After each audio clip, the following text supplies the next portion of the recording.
Our keynote speaker is Professor Khaled Hussainey, and here is a brief profile of Professor Khaled Hussainey. He is working as a professor of accounting at the University of Portsmouth. He has growing research reputation in accounting, auditing, and financial management. He has over 2.5 decades teaching and research experience at both graduate and postgraduate level.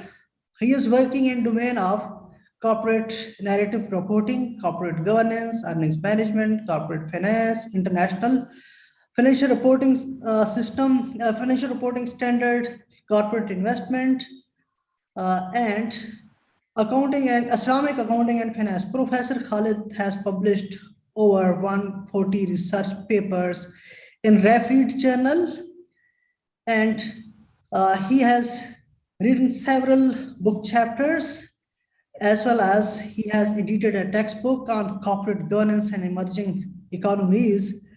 He also won the Best Paper Award from British Accounting Review in 2007 and Journal of Risk Finance in 2012.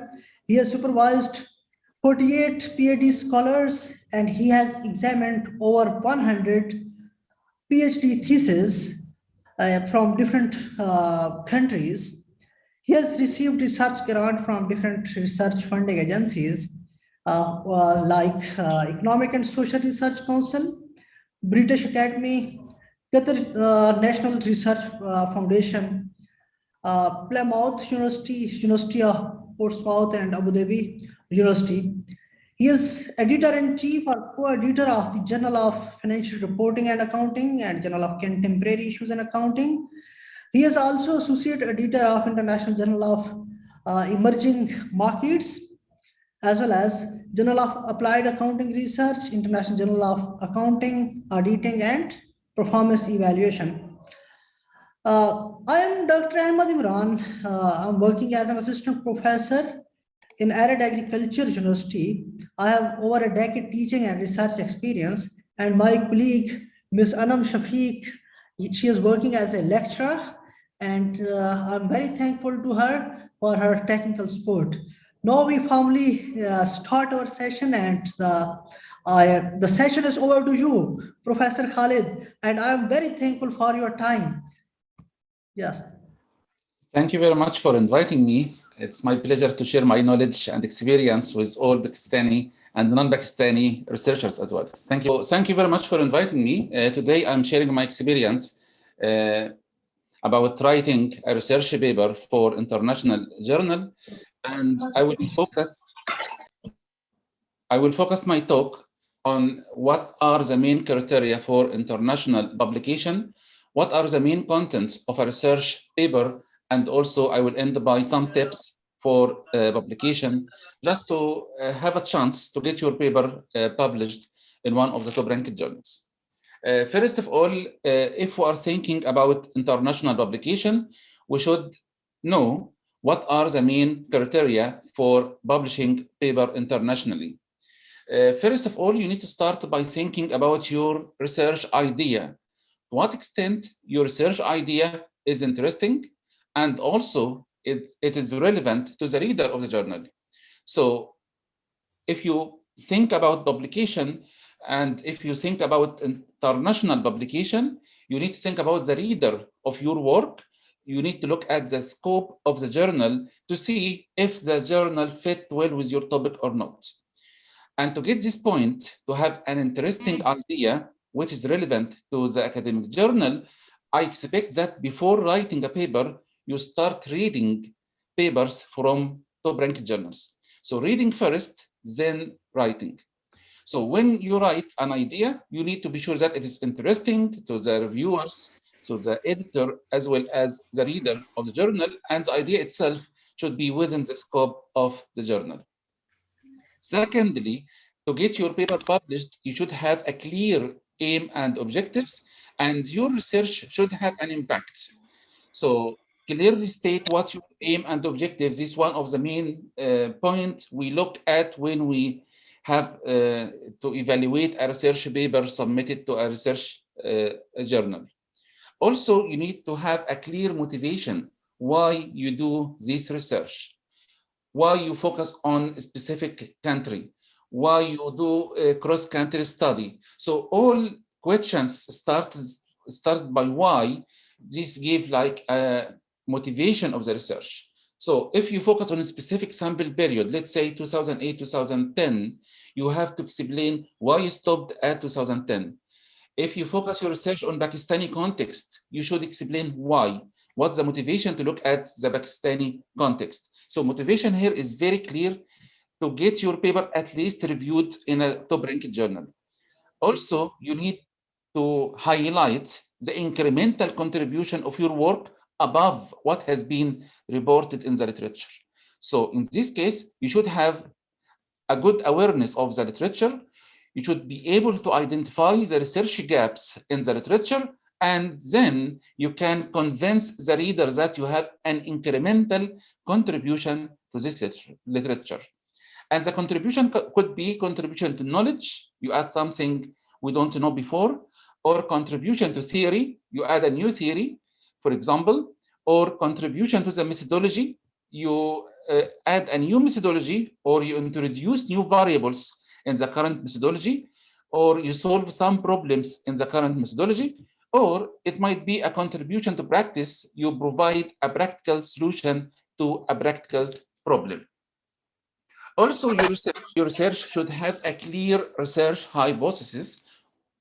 If you are, of course, quantitative researcher, or clear research questions. And these research hypotheses and the questions must be flow from the literature review. So you need to be sure that you survey the literature first, you identify a research gap, and you build your research hypothesis or research questions aiming to fill this research gap. After that, also, you need to have a sound research method, because if you have a contribution and strong motivation, without the correct research method, you will not be able to achieve your objectives. So research method is important as well. So you need to convince the reader, which is the editor and reviewers, that the research method used is appropriate for this type of research. Also, you need to be sure that your research question has an impact. So ask yourself, so what? If you found a relationship between variable y and variable x, what does it mean in practice? Who might be affected by this kind of relationship? So your research should have an impact. And finally, the research should be clearly written. So you need to be sure that before submitting your paper to any academic journal, your research is free from typos and grammar mistake. So the traditional format or any paper, you will find the title, abstract, introduction, literature, theoretical framework. You will find research method, empirical analysis, discussion, conclusion, references, and might be appendices at the end of the paper. Sometimes we don't know what is the main component of each of these types. So title, what are the main criteria for having a good title? So good title should reflect the main contribution of your paper. Your title should reflect and should also attract the reader of your paper, because the title is the first line of your research. A reader starts reading it. And from the title, you give the reader an impression that your title or your topic is new, or just is a replication of the research which has been done before. Then the abstract, you need to understand what are the main points to be included in the abstract. So again, reading different papers will give you like some information about what should be included in the abstract and what should be excluded from the abstract. For example, in the abstract, you will find most of the articles have objective. So we should have the objective in the abstract. Methodology, we should have the methodology in the abstract. The key findings, we should have the key findings. And also you can mention to the originality of your research in the abstract. So the abstract will be too short, just 250 words. and it might be structured or non-structured based on the format of the journal or the guidelines of the journal. Then the introduction, what should be included in the introduction? Of course, you start the introduction by giving an overview about the topic. Then you identify your research aim and objectives. You can mention to your research questions, your research motivations, why you do this research, the importance of your research, the contribution, which is very important in the introduction to give a good impression about the added value of your paper to the reader of the journal, the key findings, and then you end the introduction by discussing the structure of your paper. When we look at the literature review section, what we do in the literature review, we are not describing the literature. We are not telling a story about what has been done before only. We criticize the literature in order to identify the research gap, and then we can tell the reader which of these gaps will be filled by our research. So once you identify the research literature and identify which gap that will be filled, you can think about which theory you will be used for developing the research hypothesis, and you can discuss your conceptual framework as well. The research method is the most important component of any research paper, because if your research method is right, you convince the reader that you are able to achieve your research objective. They will trust you. They will trust your results. They will trust your conclusion. But you have to have a strong research method. In the research method, you need to discuss many things, like the context. Why you decide to focus on one single country or a cross-country study. If a single country, you need to explain why. If a cross-country, you need to explain why you choose these countries and ignore others. So what's the rationale for having a cross-country study in this specific research area? So also you need to explain your sample selection criteria. So don't tell the reader that I choose 100 firms from the Egyptian context and full stop. Explain to the reader why 100. Don't say that I just have interview with 12 managers in the company. Explain why 12. If you use case study, don't say that I use just one case study or two or three. Explain the rationale for your decision, whatever the decision is. You have to justify it. So sample selection criteria is needed. Sample periods. If you start from let's say 2008, 2020, why you started from 2008 and why you stopped at 2020, this kind of information should be provided. Data collection, explain the data collection process, and also explain the source of data, from where you got this data. Define your variables, show your measurement, or explain how did you measure this variable. Also, if you use a specific regression model, explain why. Why do you use OLS or difference in difference or GMM? So whatever the method you use, you need to justify. Otherwise, the reader will not trust your findings. Then you move to the second section with the empirical analysis. You do the analysis, you show the results in some nice tables, and then you accept or reject your research hypothesis, and also you provide answer to your research questions. Up to this point, the empirical analysis is fine, but it's not enough for international publication. You have, and discussing these findings means that you need to link your findings with both the theory and the literature to highlight the incremental contribution of your work above what has been done before in the area. And in terms of the conclusion, you need to conclude by providing a summary of the key findings and the implications of the finding, which is the impact of your research. Also, you need to highlight and acknowledge that your research has some limitations. So you need to discuss your research limitations. And finally, you end your paper by some interesting ideas for future research. So generally speaking, this is the main component of any research paper if we are thinking about international publication, which is not different from any PhD thesis or master dissertation.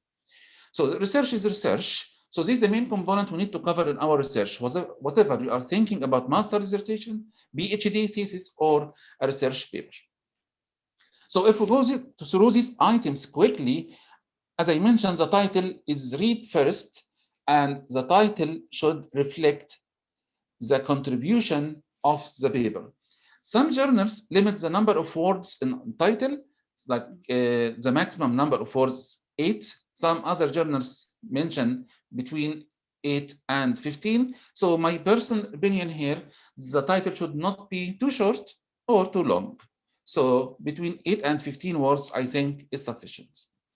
Also, some criteria for a good title: try to avoid any abbreviations, try to use some positive impression to attract the interest of the reader, like new evidence from a new method, novel contribution to accounting literature.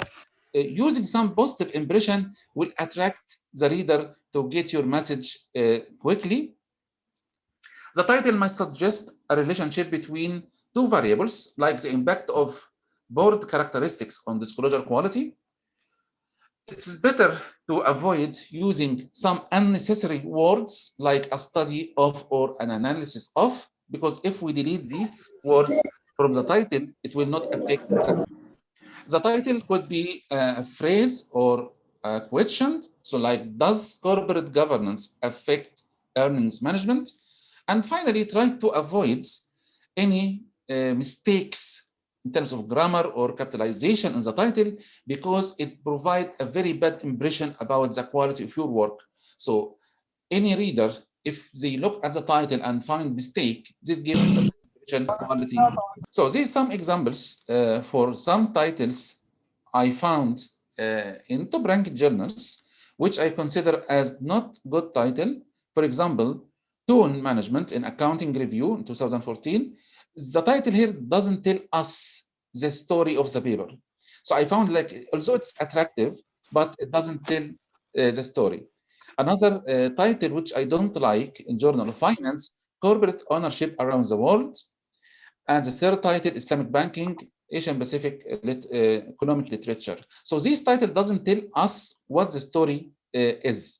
But other titles might give you impression about the main contribution of the paper, like the first title here, Capital Structure Around the World, the roles of firm and country-specific determinants. From this title, I can understand that the paper focus on factors affecting capital structure, and the authors consider firm factors and country factors. The second title also talk about risk disclosure.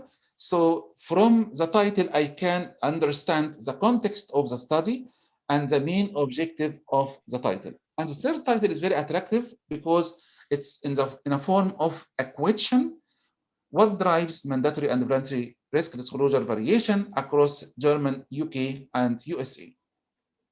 So this title, which gives a good impression about the paper, and at the same time, it reflects the main aim and the contribution of the paper.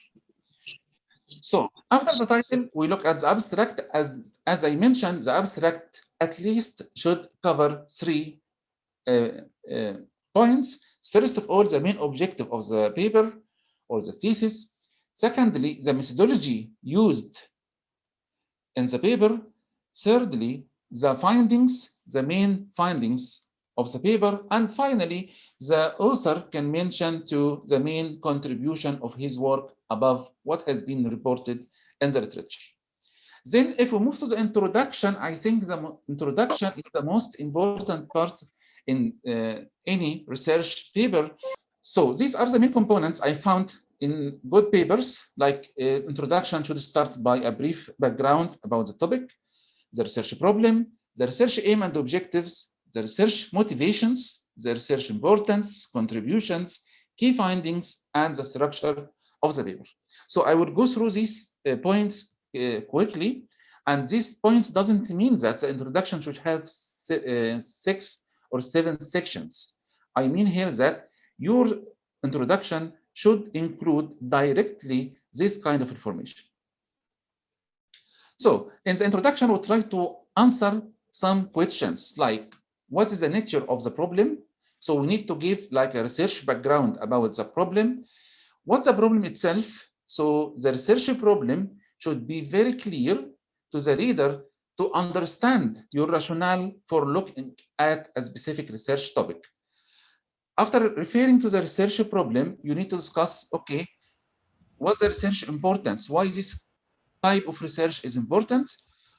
Important to whom? And also, what's your motivation to look at this topic?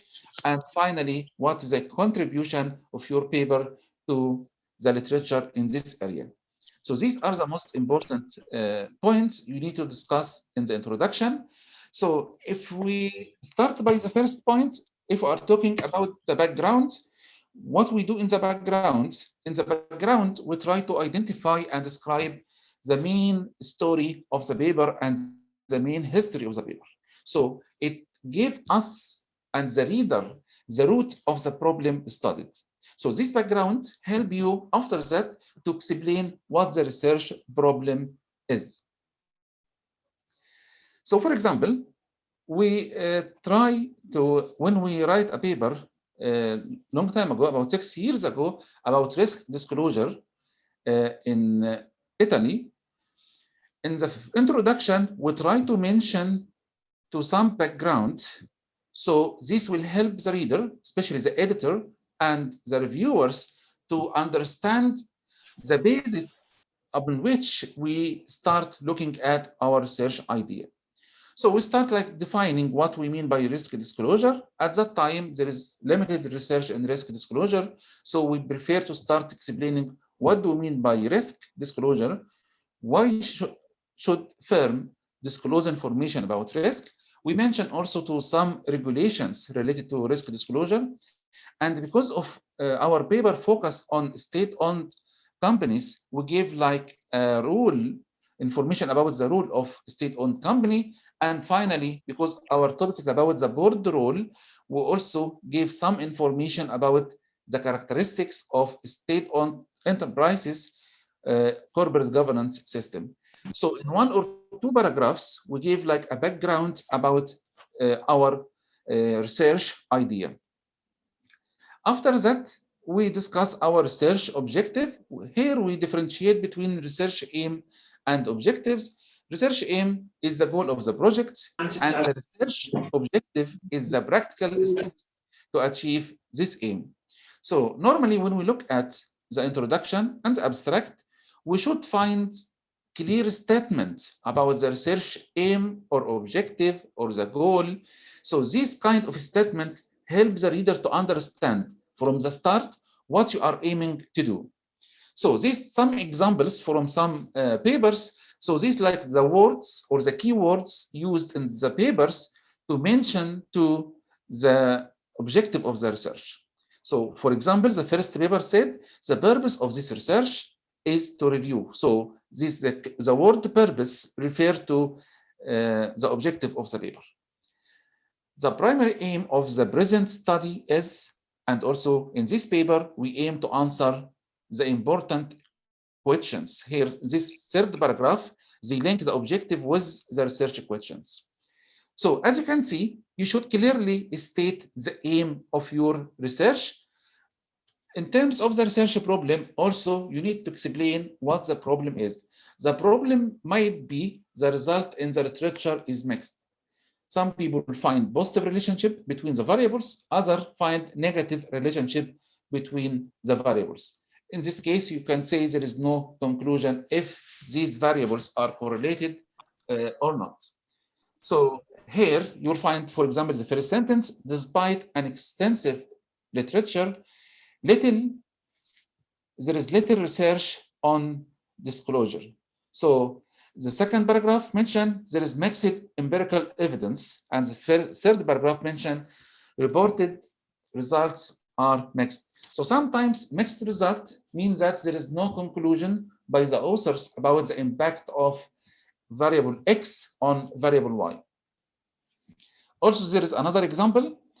Here they mention that although many studies look at specific research interest and they found interesting results, but this result doesn't take into account some important variables like dividend, for example. So here they explain that the result in the literature is fine, but they should consider other factors which contribute to the main dependent variable. So this like mentioning to the research problem, and normally we got the research problem either from reading the empirical literature, or we can get the empirical problems and consider these as one of the research problem we try to solve in our academic paper. So the empirical literature also is relevant here. Research importance. You need to convince the reader that your research is important. And when you mention that the research is important, you need to ask yourself, important to whom? So we should have someone or somebody or some organizations interested in this type of research. This one example I try to say here that this area of research has received an increased interest over the last 10 years. And the main reason for such increase is that policymakers are interested in this type of research. And this type of research provide value relevant information to the regulators and the managers about the importance of disclosure. So here you will find that when we talk about research importance, we should refer to somebody or some organizations who might get some benefit from this research. Then the research motivation. The research motivation, ask yourself why I do this research. If I examine the relationship between governance and the quality of financial reporting, you need to ask yourself why I am interested in examining the relationship between governance and financial reporting quality. Okay, if I'm measuring the relationship between these variables in Egypt, for example, or in Pakistan, I have to ask myself why it is of interest to look at the Egyptian context or the Pakistani context for this type of research. If I didn't answer this question, this might indicate that you just replicate the same study in using another context, and this is not valid for international publication. So the third point here, you need to explain the uniqueness of your context. What is unique in your country or in your data or in your sample period, which make the study valid for international publication. So when I go back to the paper I published in 2015, I was talking about board role in risk reporting in Italy, and I looked at state-owned enterprises. So the question you should ask me, and you should find answer in the paper, why Italy? Why I'm interested to look at Italy specifically, and why I'm interested to look at the state-owned enterprises. And also you need to find out why I'm interested in board role, just board, not the whole governance system.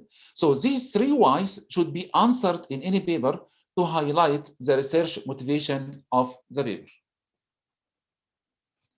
So these some examples from my papers. One paper here, I focus on the UK context. So you will find the first sentence highlighted in red. The UK provide a unique country context, and then I explain the reasons. And in the middle of this paragraph, you will find that I compare UK context with the US context. Also, in the second part here, I looked at 3 different countries. So the motivation for looking at risk disclosure in German, UK, and USA. So the traditional and normal question, why you focus on these 3 countries specifically. By explaining why these countries here, I'm providing a research motivation for my paper. So you'll find each of these countries have a distinct approach to risk reporting. So you'll find explanation what is the uniqueness of risk reporting in German, in UK, and then in USA.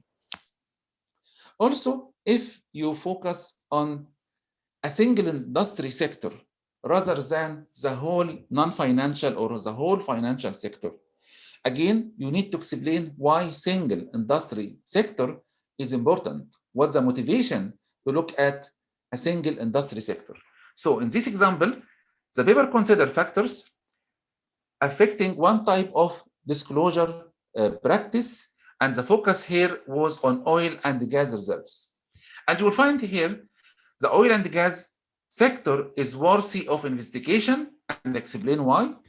The sector is also unique, being characterized by. So you will find in this paragraph, I try to justify my motivation to look at a specific industry sector, and this is needed to convince the reader that there is a rationale for choosing a specific industry sector rather than looking at all industry sectors.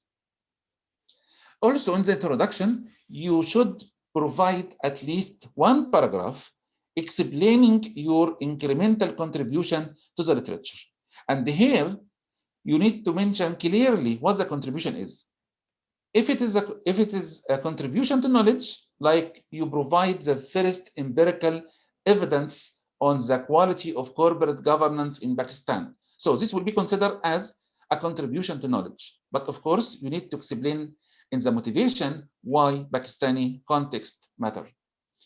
Or it might be a contribution to theory by using a new theory borrowed from another field to the field of business, for example, or accounting.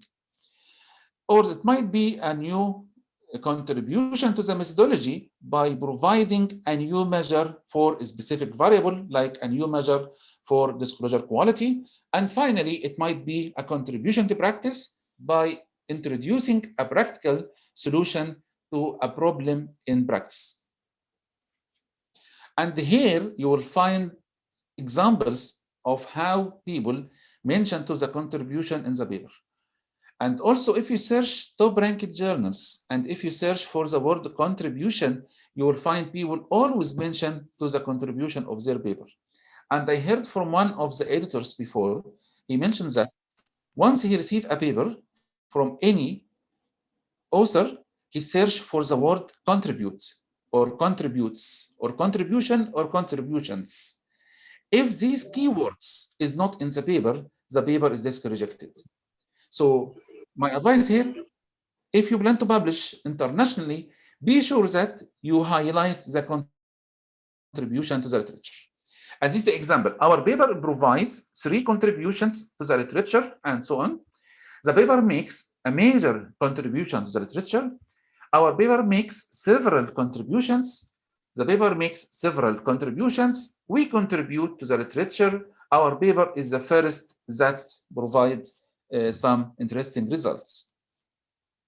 In this paragraph, this one of my paper was my supervisor, PhD supervisor. He was always asking me to market our paper. He told me that your paper is like a product.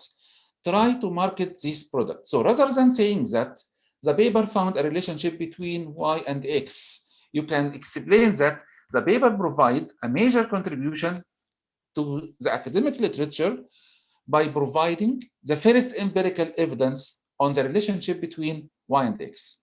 And this one of our paper, as you can see in the paragraph, we used different ways to convince the reader that we have something new. We said that the paper makes an important and a novel contribution to corporate financial reporting. It is the only paper to examine, and down we said it is the first paper to show that. So rather than saying the paper finds that, we use other keywords which highlight the main contribution of our paper. Also, you need to mention in the introduction about the key findings. So simply you can say the finding shows that, or we find that, or we provide evidence that. And this will be the last section in the introduction. After the introduction, we move to the second section because of the time limitation, and this example of how to present the structure of the paper. The paper is structured as follows. Section 2 discuss, say, literature. Section 3 discuss methodology. Section 4 is the findings. Section 5 the conclusion, or you can divide your paper into 8 sections as in this example. So after the introduction, looking at the literature review, I need to remind you, the literature should not be descriptive. The literature should be critical. So you need here to provide a critical literature review, and the main purpose of the critical literature review is to identify the research gap in the area and to show to the reader which of these gaps will be considered in your paper. So literature here means that a selection of available documents, either published or unpublished, which you have used in your paper when you write your paper.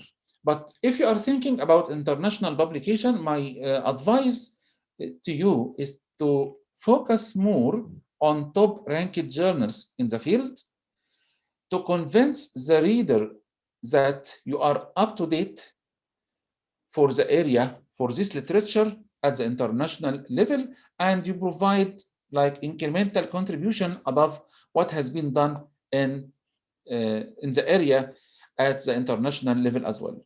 So for the literature review, should be critical. You should identify the research gap or research gaps. And finally, you should show the reader that which of these gaps will be considered. And there is a checklist from which you need to consider when you write your literature review. First of all, you need to ensure that the literature covered in your paper is related to your research questions and research objectives. This is very, very important because you don't just need to count hundreds of papers and this paper might be relevant or not relevant to your paper. You need to be sure that whatever the literature cited in your paper is relevant to your research question and objective. In other words, you need to keep an eye on your research objective and the questions when you look at the literature review. Second point, you need to be sure that you covered the most significant series of experts in the area. So first of all, you need to know who are the main experts in the area. And you will know the expert in the area by looking at top-ranked journals. You will see who is publishing in this area. Then you need to find out relevant and significant series of these experts. Also, if you plan to publish your research article now in 2021, you need to be sure that you covered the most relevant literature. So most relevant and significant. Most relevant means that the most related literature to your area. Most significant here, it's relevant to your area as well as it is published in top-ranked journals. You need to include up-to-date literature, keep updated. So if you need to send your paper in 2021 to a journal, be sure that you cover all the literature up to 2021. So this is one of the points. The second point, to see if your literature is critical or not, again, you need to link the literature with the research questions. And most importantly, the point number 2, you need to assess the strengths and weaknesses of the literature. So critical here doesn't mean that you need to criticize the literature only, focusing on what you dislike. No, you need to be fair enough and assessing the literature and identifying both the strengths of the literature, what do you like, and the weaknesses of the literature, what the limitation or what you dislike. Also, when you discuss the literature, you should be objective. Don't be biased. Don't say all the work done in this area is not good, because just you need to highlight that you have a contribution. So please be objective in your discussion. Also, don't be biased when you choose the references. So you need to be sure that you include the references to research that support you as well as in counter to you.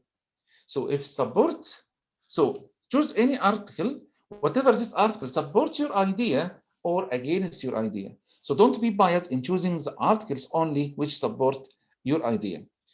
Also, when doing the critical literature review, you need to differentiate between facts and opinion. If you provide facts, you need to justify your facts by the literature. If it is opinion, that's fine. So you need to distinguish between facts and figure. But when you provide your opinion about a specific research area, also you need to justify this opinion. Why you believe so. So by providing why you believe so, you try to justify your idea, and it will be better again to have a strong and sound references to support your ideas. So these other criteria you need to check to be sure that the literature is critical, but more importantly, if the literature review section in your paper discuss the strengths and the weaknesses of the paper, if you cover all related articles to your research question, and also if you are clarifying the difference between facts and ideas, and if you support your own ideas by references. So after reviewing the research idea, you have to identify the research gap. And the research gap simply means that there is something missing in the literature, or we don't have sufficient information about a specific research problem. So this research gap, one of the researchers, Mills in 2017, divides these research gaps into different groups. He mentioned that we might have evidence gap. Evidence gap means that there is a research in this area, but the literature in this area are not the same. Some people provide evidence that the relationship between y and x is positive. Others say no, the relationship is negative. The third group say there is no relationship between y and x. So we don't know if there is a relationship or not. In this case, the author here mentioned it is evidence gap. Empirical gap, it often addresses conflicts that no study to date has directly attempted to evaluate a subject or a topic from empirical approach. So here we have a phenomena in practice, but there is no research examine this phenomena. For example, if we need to study anything like the quality of financial reporting before and after COVID-19, we can't do it now because we're still in the period of COVID-19. But if you are thinking about financial crisis, yes, you can do it before and after the financial crisis. So the empirical gap here means that there is no empirical research to date to evaluate or to examine this area. Also, the author mentioned the knowledge gap and mentioned that knowledge gap means that the knowledge doesn't exist in the actual field. So, for example, you can say there is no research on the quality of financial reporting in Pakistan. So there is knowledge gap. We don't know if Pakistani companies provide information of high quality or not. We don't know. So we need research to provide us evidence that if financial reporting quality is measured and if Pakistani firms provide information of high quality or not. Or the second case, it might be the case that result of the study differs from what we expected. Sometimes the theory mentions that we should find a specific result, but the actual result is totally different. And again, this is considered as knowledge gap. Other gaps like practical knowledge gap, it's again the same. If the actual behavior in practice is different from the expected behavior.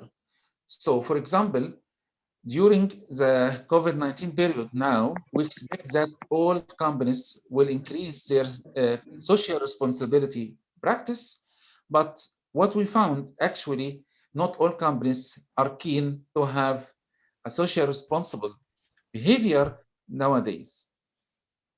The gap also might be in the methodology. You might highlight some problems in the methodologies used in the literature, and you try to fill this gap by providing some practical solution to this methodology. The gap might be the theory or related to the theory. One theory suggests positive association between the two variables, while the other suggests a negative association. So there is a conflict here. We don't know which one is correct. And the gap might be related to the population of the sample. Either it is under-researched or adequately represented, not adequately presented, like focusing on a small sample doesn't represent the whole society.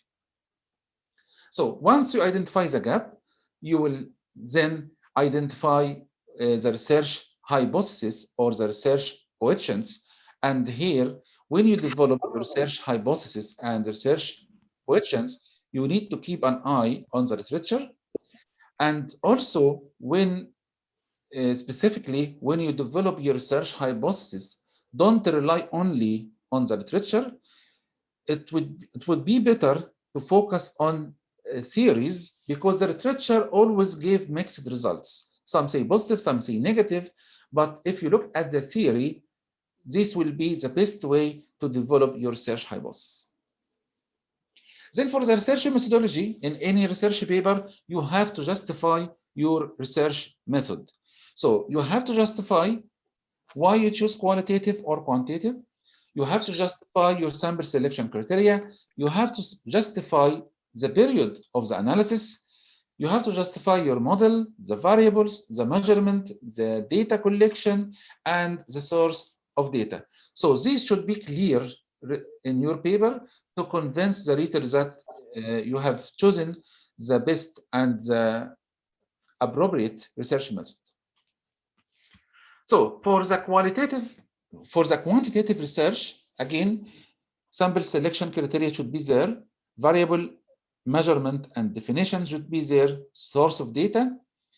You need also to discuss your measures in details, and if you have if you done a pilot study, you need to explain the pilot study, because this increases the validity and reliability in your results. When you use specific regression models, OLS or fixed effect or random effect, you need to explain also what is the rationale for using any of these models. You need to discuss the expected result between the dependent and independent variable, and also you need to check for all assumptions related to the regressions.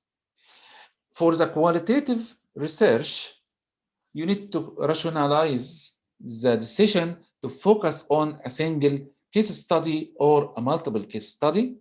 You need also to explain how many people you will be contacted and how long you will stay with them, what are their characteristics. You need to explain the response rate and to link this response rate with the literature. Also, you need to provide validity and reliability tests.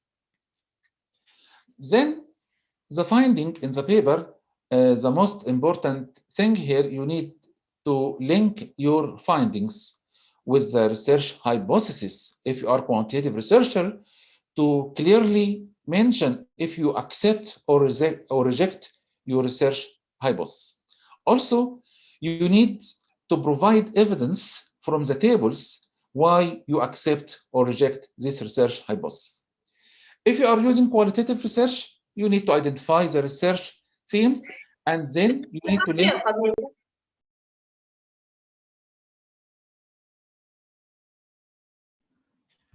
So you need to link the findings with the characteristics of the people you have the interview with or they fill the questionnaire. You need to link your findings with the research questions, and also for the qualitative research. In the quantitative research, we should provide evidence from the table.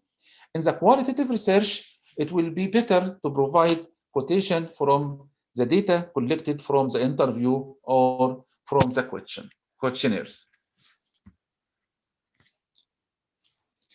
The most important section here before the conclusion is the discussion. So in the discussion, you need to link your findings with the literature and also with the theories. So you don't need just describe, you need to tell the reader the story about your findings.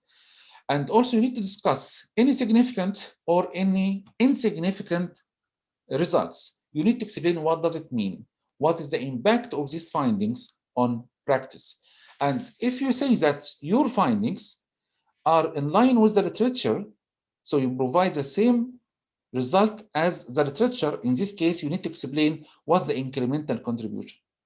If your findings different from the literature, you need to explain what are the main reasons for these differences between your result and the literature results. Finally, you need to conclude your paper. So the conclusion is not a summary of what you have done.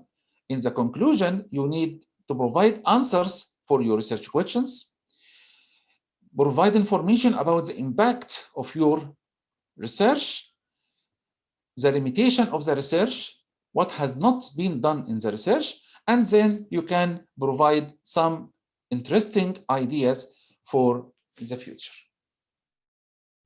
And of course, your paper will end by a list of references. So be sure that the references are ordered alphabetically, and also be sure that you cite papers from top-ranked journals. Be sure that you are consistent in writing the reference, cite only relevant papers to your research questions, and verify articles are cited in your paper correctly. So be sure that all reference in the body of the paper is cited at the end, and all references at the end are mentioned in the body of the paper. So at this point, you have now a paper ready for submission. Should you submit? No, you shouldn't submit at this point. Now you have a draft. You are ready to submit this draft to a journal. Before submitting the draft to the journal, you need to know many things. First of all, you need to have an idea about the ranked journals. Which journals is top ranked and which journals is not. So we have different ranks. So based on your country, so ask in your country or in your university, which rank we are based on. And if you are planning to publish in top-ranked journals, you should be aware of all ranks. In Britain, we have ABS. We rank 4 star, 4, 3, 2, 1. So 4 and 3 are top-ranked. So you should be aware about this ranking actually before you start writing the paper, before start writing anything, because the first step in writing papers is to read articles. So reading here, read from top-ranked journals to be ready to publish this work in the future. So ABS is one of the ranking for the top quality journals. 4 star, 4 and 3 is top ranked, 2 and 1 is low ranked, and the rest is not ranked at all. Also, we have ABDC. ABDC provide classification for A and B is fine, good ranked, C is low ranked. Also, you might be interested in Scopus. So once you identify the ranks, you need also to ask yourself, what research interest or what is my research interest? If you are interested, for example, in financial accounting, my sincere advice to you, you should be able to identify all relevant financial accounting to you. So financial accounting, we have a lot of journals. If you search in Google, you will find hundreds of journals. But my advice here to focus on high quality, top-ranked journals in financial accounting. And here you will find example of these high quality journals in the field of financial accounting. If you read recent articles in these journals, I am sure that you will have good research ideas for moving your research forward. So based on this article, you will find some interesting research idea, new ideas you can replicate using the Pakistani context or Egyptian context, as well as you will find in these articles the research limitations, and the authors provide some interesting ideas for future research. So it's very rich source of new ideas. If you are interested in management accounting, there is a lot of journals related to management accounting. In the slide, you will find here all journals I refer to: auditing, accounting education, public sector accounting, and governmental accounting. accounting history, Islamic accounting, and this another source of information I need to share with you, because most of us has a literature review in their master dissertation or PhD, and even when we do like a research paper, we should have a literature review. If you have a comprehensive and critical literature review, you might think about publishing this critical literature review in one of the top-ranked journals, which like Journal of Accounting Literature. If you are a new researcher, master student or PhD, or if you are searching for a new research idea for your master degree or your PhD degree, I strongly advise you to look at Journal of Accounting Literature. In Journal of Accounting Literature, they choose an idea, they explain what has been done over the last years, they identify huge list of research gaps, and then they suggest many ideas for future research. So if you are interested, you will find a lot of research ideas here. So this in Journal of Accounting Literature. Also, other journals provide review articles like British Accounting Review, Journal of Accounting and Economics, and Accounting and Business Research. Also, you need to be aware of the main and major conferences in the field, because this will give you indication about what are the recent research in the area. So if you are in the business field, if you go to SSRN, search for the field you are interested in. Myself, I'm interested in accounting. So if I search for accounting, I can easily identify top-ranked conferences in the field of accounting. So like AAA, like EAA, like BAFA, like CAAA, like AFAANZ, and any other conference organized by either top-ranked journal editor or top-ranked business school around the world. So again, looking at these conferences will give you an idea about the trend and the contemporary issues in the research in your field. Okay, so now we have a good idea about journal ranking, and also about what? About the conferences, to have a clear idea about the current trend in research. If your paper is ready, you will think about journal for submission. My sincere advice here, don't use this kind of website. This website in Elsevier is called Journal Finder. You put some keywords and search, so they recommend some articles, some journal to publish your article. I don't think this is the best way to find the right journal. I think the best way to find the right journal is to look at the list of references at the end of your paper and check which of these papers has been cited mostly, and this should be the target journal for your research. So when you focus or when you choose an article, before submission, you need to check the article website. Specifically, you need to be sure that your article match the aim and scope of the journal. For example, all my research is about accounting. If I plan to submit a paper on disclosure to one of the journals, this journal, for example, Journal of Corporate Finance, clearly mentions that they published papers related to corporate finance. And in the third paragraph, they provide different topics related to corporate finance. So disclosure is not included in the third paragraph. So if my topic is about disclosure only, I shouldn't publish there. But if my topic is about disclosure and corporate governance or capital structure or dividend payout policy, it might be related to the journal. So first of all, you need to look at the aim and scope of the journal to decide whether this journal is the best for your submission or not. Also, by reading top-ranked journals, you will have awareness on the style of the journal.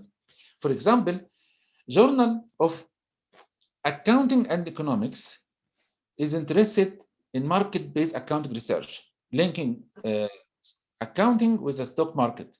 So if your research interest is not market-based accounting research, you shouldn't submit there. Also, other journals are interested, like EAR is interested in research in Europe. Critical Perspectives in Accounting is interested in critical research only. Accounting Historian Journal interested in accounting theory. Some journals like Accounting Review, Journal of Accounting Research, are interested only if you are using US data, and other journals might be open for all contexts. So what you need to do, you need to identify the journal, you need to reference paper from this journal before submission, you need to read carefully the instructions to the authors, you need to follow these instructions before submission, and also you need to check the editor and the associate editor publication and cite their publication if this publication is relevant. Also, I strongly advise you to learn from other experience. There is many articles published in the top-ranked journals about the publication experience. This one example, this article talk about 100 research rules of game, how to publish in top-ranked journals. So this author tried to share all her experience in 100 rules. If you follow these rules, you will have a chance to publish in top-ranked journals. Before you send your paper, you need to prepare a cover letter to the editor of the journal, saying that this paper is original and make contribution to the field, and this paper has not been submitted to any other journal. Then you need to submit, and once you submit the paper, it reaches to the editor, and the editor might reject it directly, which is called desk rejection, or send it for the review. So, because today the talk is about writing, not publication, so I will not go in depth for this publication process, but just I will mention what happened when you submit your paper to a journal. So when you submit the paper to a journal, when you submit your paper to the journal, what happened? First of all, the editorial team in the journal check if your paper meet the aim and scope of the journal. If you follow the instruction of the journal, they check the paper using Turnitin to see similarity with other resources, and if there is any problem, they look at the cover letter if you recommend or don't recommend any reviewers. Then they write a report, they send this report to the editor or the associate editor, they read your paper, and then they make a decision whether to accept or whether to reject the paper or send it for reviewers.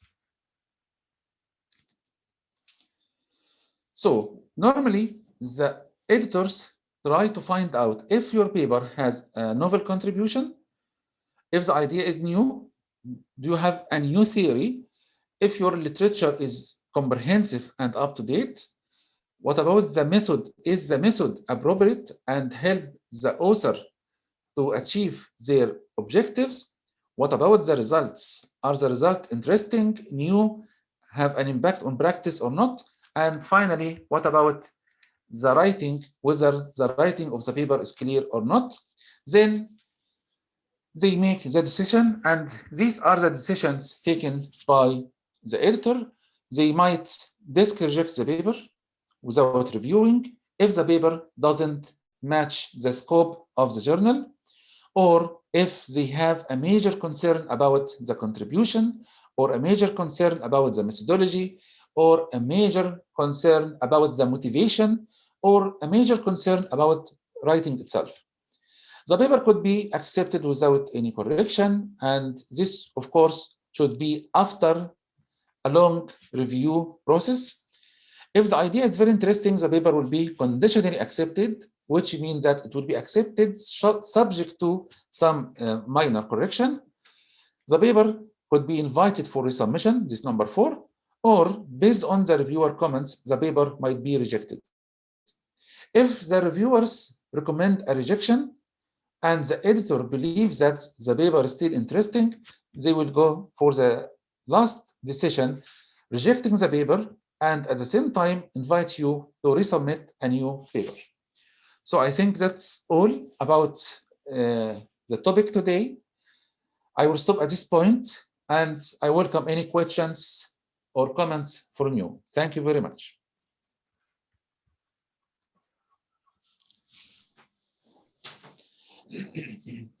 Khaled, thank you very much for your informative session. It's really constructive for early Thank you. lecture.